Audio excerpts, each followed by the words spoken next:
On करो, camera on करो।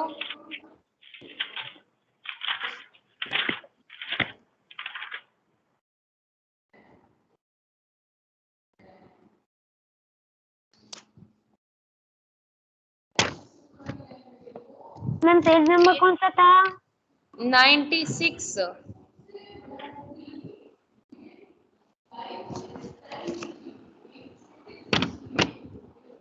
Open हो गया? Yes ma'am. यस।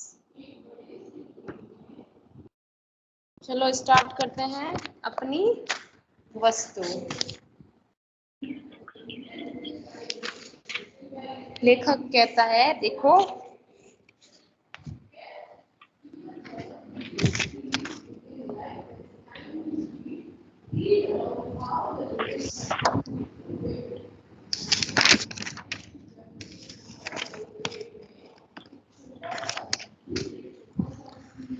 एक महात्मा जी, आपके हाथ में पेंसिल होनी चाहिए और ये नोटबुक बंद होनी चाहिए। गुंजन, बुक ओपन होनी चाहिए और कहाँ पढ़ रही हूँ अंगुली होनी चाहिए, फिर आपसे पढ़वाऊंगी मैं, सुन लेना।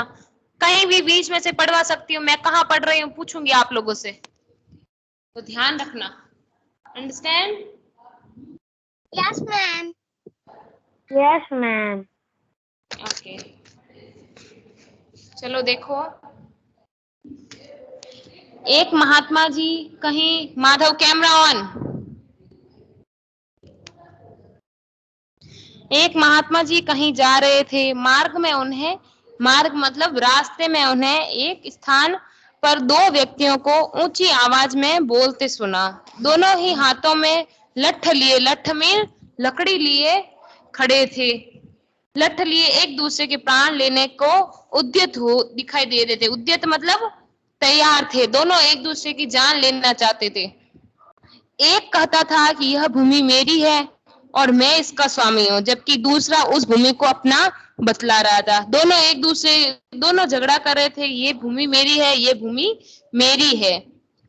उस भूमि पर अपना अपना स्वामित्व मतलब अपना अपना अधिकार जतलाने के लिए दोनों ही क्रोध से लाल पीले हो रहे थे। अपने अपने पक्ष में दलीलें दे रहे थे, अपने अपने पक्ष में दलील मतलब तर्क दे रहे थे, भाई ये मेरा है, इस कारण मेरा है, वो पक्ष बता रहे थे अपना अपना। ठीक है, नेक्स्ट। संत महात्मा तो स्वभाव से ही दयालु और परोपकारी होते हैं। जो संत होते हैं वो तो स्वभाव से ही बहुत ही समझदार होते हैं और सजग होते हैं, सदैव सबका भला ही चाहते हैं। उन्हें मन ही मन विचार किया कि ये दोनों लड़ाई झगड़ा करके व्यर्थ ही अपने प्राण गंवाने पर तुले हैं। उन्होंने सोचा कि ये फालतू में ही झगड़ा कर रहे हैं और अपने प्राण न्यौछावर कर रहे हैं। उन्होंने मन ही मन विचार किए, ये दोनों लड़ाई झगड़ा करके व्यर्थ ही अपने प्राण गंवाने पर तुले हुए हैं।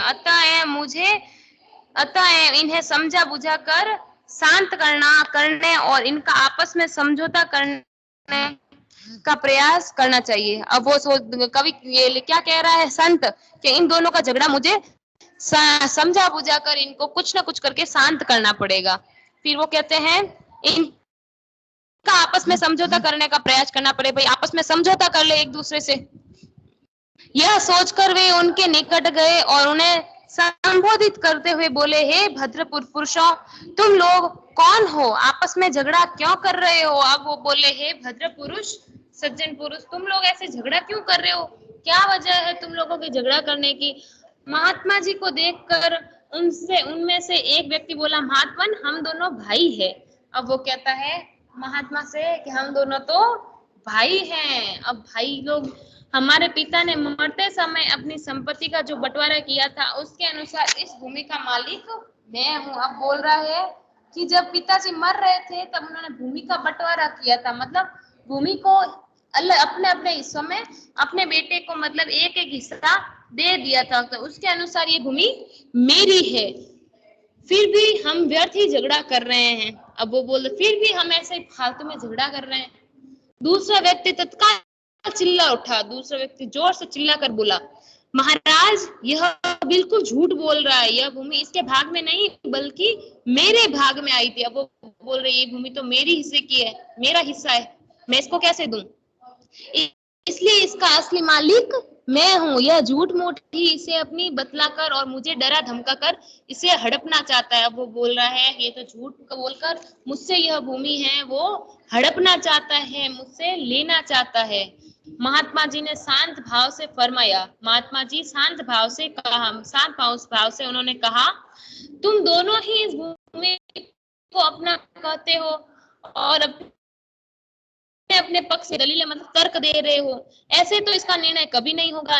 इसलिए अच्छा यही रहेगा जिस भूमि के लिए तुम दोनों मरने मारने पर उतर हो उससे ही यह बात पूछ लो कि उसका असली मालिक तुम क्यों दोनों में से कौन है। वह स्वयं ही इस बात का निर्णय कर देगी। अब वो क्या कह रहा है संत कि तुम दोनों फालतू में झगड़ा कर रहे हो, इससे अच्छा था कि तुम भूमि से ही पूछ लो कि ये भूमि किसकी है, तुम लोगों की होगी तो बोल देगी। ठीक है, तो वो कहता है उससे ही यह बात पूछ लो कि उसकी असली मालिक कौन है, वह स्वयं ही बता देगा, बता कर निर्णय कर देगा। कुछ पल तक दोनों महात्मा जी के मुख की ओर ताकते रहे।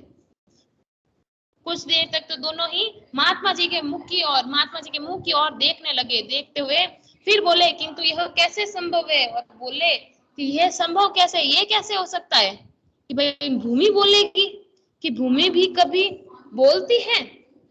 महात्मा जी ने उत्तर दिया, हाँ अवश्य बोलती है, परंतु इसकी आवाज तुम लोग नहीं सुन सकते। अब वो बोल रहे हैं कि इसकी आवाज सिर्फ मैं ही सुन सकता हूँ, तुम लोग इसकी आवाज नहीं सुन सकते। किंतु यह बताओ कि भूमि जो भी निर्णय देगी क्या वह तुम दोनों की मानी होगा। अब वो संत कहता है कि जो भूमि निर्णय लेगी, जो भूमि तय करेगी, क्या वो तुम मान लोगे उसका फैसला, भूमि का फैसला। जो भूमि तुमसे कहेगी उसका फैसला तुम्हें मानना पड़ेगा, मान सकते हो क्या। फिर क्या कहता है, चलो आगे देखते हैं।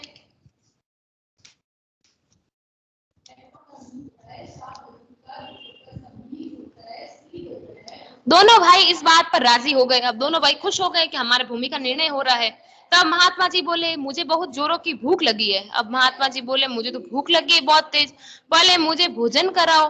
वे बोले भूमि का निर्णय हो जाए फिर आपको डट कर खाना खिलाएंगे।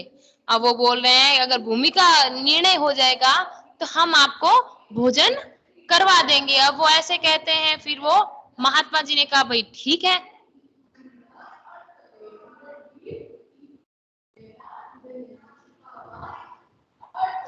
महात्मा जी ने कहा भूमि का निर्णय तो हो ही जाएगा, वह कहीं भागे थोड़े ही जा रही। अब महात्मा जी कह रहे हैं भाई भूमि कहीं भाग थोड़ी ना रही है, भूमि का निर्णय भी हो जाएगा, पहले भोजन हो जाए ताकि मन मस्तिष्क कुछ ठिकाने आए।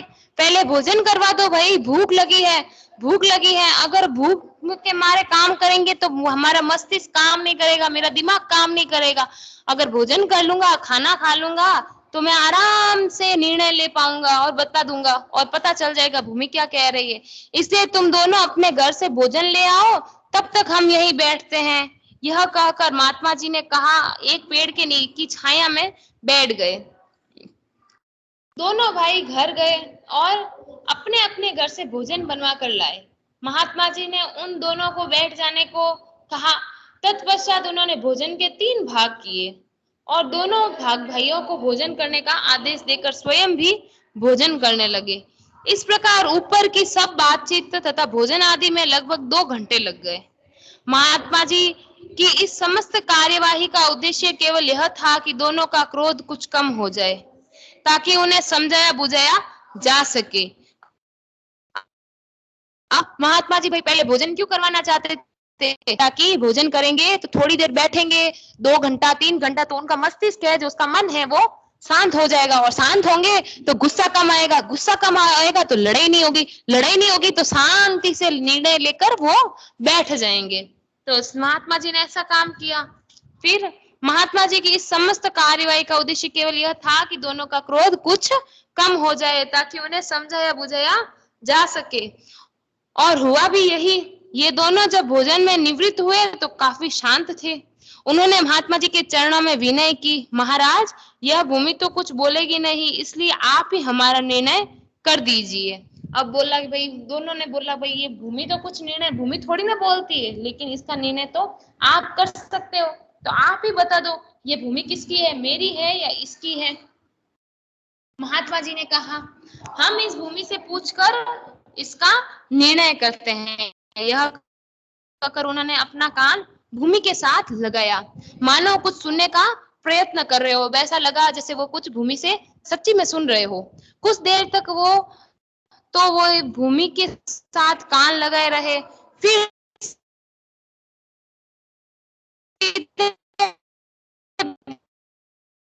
मैम आपकी आवाज अटक अटक के आ रही है।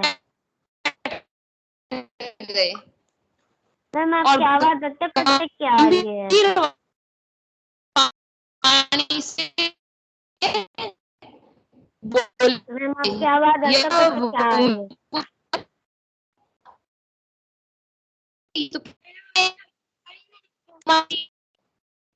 मैम आपकी आवाज अटक आवाज अटक अटक के आ रही है।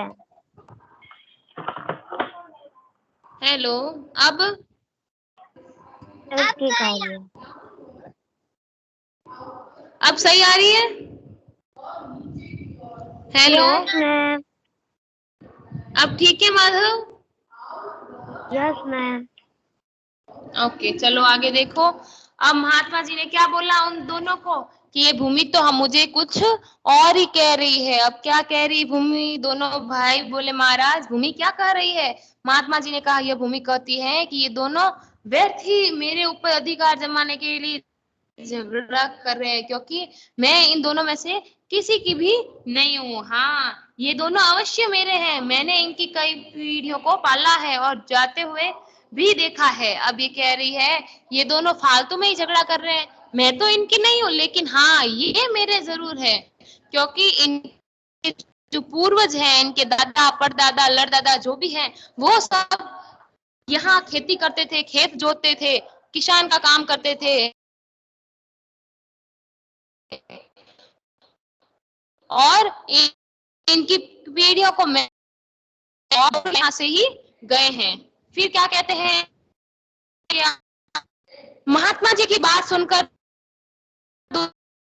बड़े लज्जित, मतलब शर्म आ गई उन दोनों को, और महात्मा जी के चरणों में गिर पड़े। महात्मा जी ने लोहा गरम देखकर चोट की और उन्हें समझाते हुए कहा, तनिक विचार करो, जिस भूमि के लिए तुम लोग आपस में झगड़ा कर रहे हो, क्या वह आज तक किसी की बनी है जो तुम लोगों की बन जाएगी? अब वो कह रहे हैं कि ये भूमि आज तक किसी की नहीं बनी।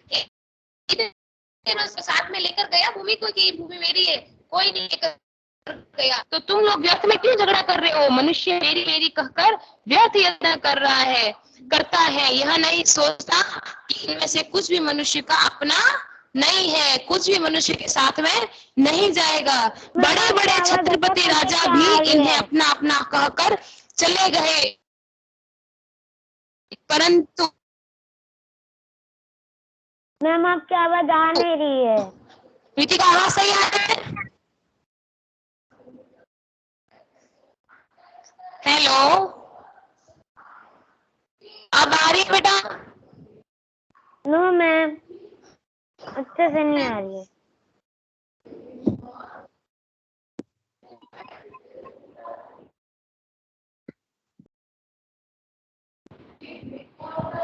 हेलो, यस, आवाज आ रही है? Yes ma'am. यस, देखो, यह नहीं सोचता कि इनमें से कुछ भी मनुष्य का अपना नहीं है। मनुष्य ये नहीं सोचता है कि इनमें से कुछ भी तुम्हारे साथ नहीं जाएगा, कुछ भी तेरा खुद का नहीं है। बड़े बड़े छत्रपति राजा भी इन्हें अपना अपना कहकर चले गए, परंतु साथ क्या ले गए? कुछ भी नहीं। लेकिन साथ में क्या लेकर गए? कुछ भी नहीं लेकर गए। वे जैसे खाली हाथ संसार में आए थे, वैसे ही खाली हाथ इस संसार से चले गए। हम जैसे खाली हाथ आए हैं, वैसे ही इस संसार से खाली हाथ ही जाएंगे। तुम लोग भूमि के इस छोटे से टुकड़े के लिए झगड़ा करके अपने अनमोल जीवन को नष्ट करते हैं, पर क्यों तुले हुए ही हो? यह भूमि न तुम्हारी है और न ही तुम्हारी बनेगी। तुम ही भूमि ही क्या, संसार के जितने भी पदार्थ हैं, धन संपत्ति और मकान आदि हैं, इनमें से कुछ भी तुम्हारा नहीं है। भाई, तुमने बहुत सारा धन कमाया होगा, तुम्हारे पूर्वज ने कमाया होगा, लेकिन कुछ भी तुम्हारे साथ नहीं चलेगा। तुम्हारी अपनी वस्तु तो केवल भजन भक्ति और तुम्हारे अच्छे कर्म हैं, जो परलोक के संगी साथी है। अब हमारे संगी साथी कौन है?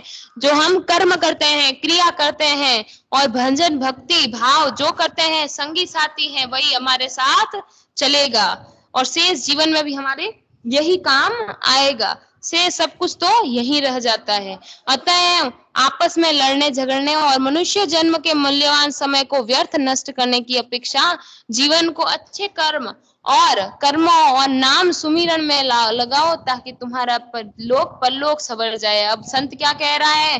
तुम इतना समय लड़ने झगड़ने में और फालतू में ही लगा रहे हो, अपना मनुष्य जीवन, इतना अनमोल जीवन मिला है, उसको नष्ट कर रहे हो। इससे अच्छा है कि तुम ये जीवन अपने कर्मों में और भगवान के नाम लेने में, सुमिरन करने में लगाओ, तो तुम्हारा जो लोक परलोक है वो तुम्हारा सवर जाएगा, सुधर जाएगा। दोनों ने महात्मा जी के चरणों में गिरकर अपनी भूल के लिए क्षमा मांगी। दोनों महात्मा जी के चरण स्पर्श किए और दोनों ने अपने जो गलती है उसके लिए भगवान संत से माफी मांगी। उस दिन से सबके साथ प्रेम का व्यवहार करते हुए, अपने समय को भजन भक्ति में लगाते हुए अपना जन्म सफल करने लगे। और उसी दिन से वो दोनों भाई एक दूसरे के साथ रहने लगे और एक दूसरे का दुख सुख दोनों बांटने लगे और अपना जीवन भजन भक्ति में लगा दिया। और इनका जीवन कैसा हो गया? अपने जीवन को सफल करने में लग गए। अंडरस्टैंड? Yes ma'am. यस, समझ में आया chapter? Yes ma'am. Any problem? No no ma'am. Ma'am. Yes, चलो इसके शब्दार्थ देख लें।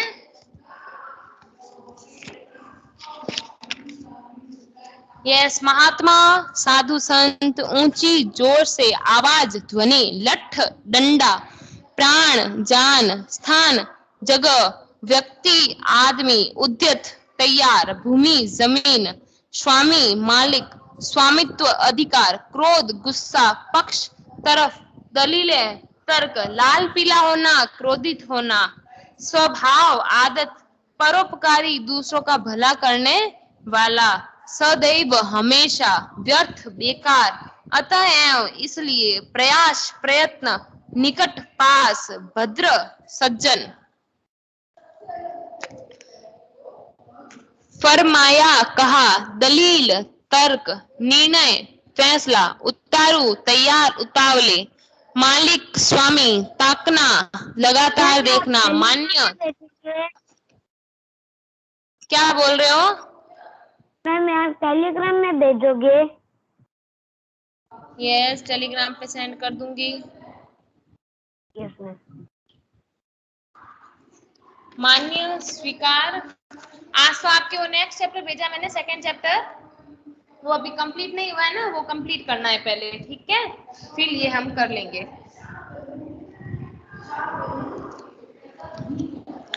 राजी, तैयार, जोरों, तीव्र, डटकर, पेट भरकर, मस्तिष्क, दिमाग, ठिकाने, ठीक स्थिति, तत्पश्चात, इसके बाद, आदेश, आज्ञा, कार्यवाही, कार्य करना, उद्देश्य, लक्ष्य, क्रोध, गुस्सा, निवृत्त, कर चुकाना या फिर स्वतंत्र, विनय, निवेदन, निर्णय, फैसला,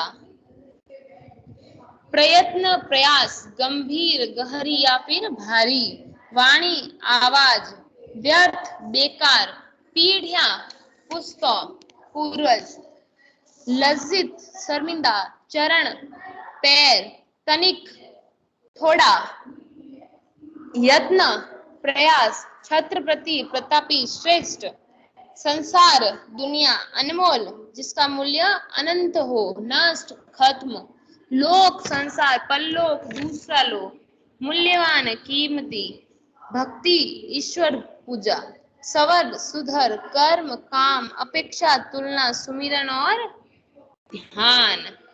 यस, आपको चैप्टर रिवीजन करना है कल वापस। मैं आपको वापस यहाँ स्कूल में रिवीजन करवाऊंगी, पढ़ाऊंगी, रीड करवाऊंगी, ठीक है ना? तो आप रिवीजन कर लेना ताकि आप आराम से रीडिंग कर सको। Okay, Yes, understand? Madhav, Gunjan. Okay बेटा। Yes ma'am. यस, तो आप पढ़ लेना, रीड कर लेना, और स्कूल में आकर मैं भी वापस रीड करवाऊंगी। अच्छे से पढ़ना है, देखती हूँ कितना अच्छा पढ़ते हो आप लोग। Okay bye. रिमूव हो जाओ सब। बाय बेटा।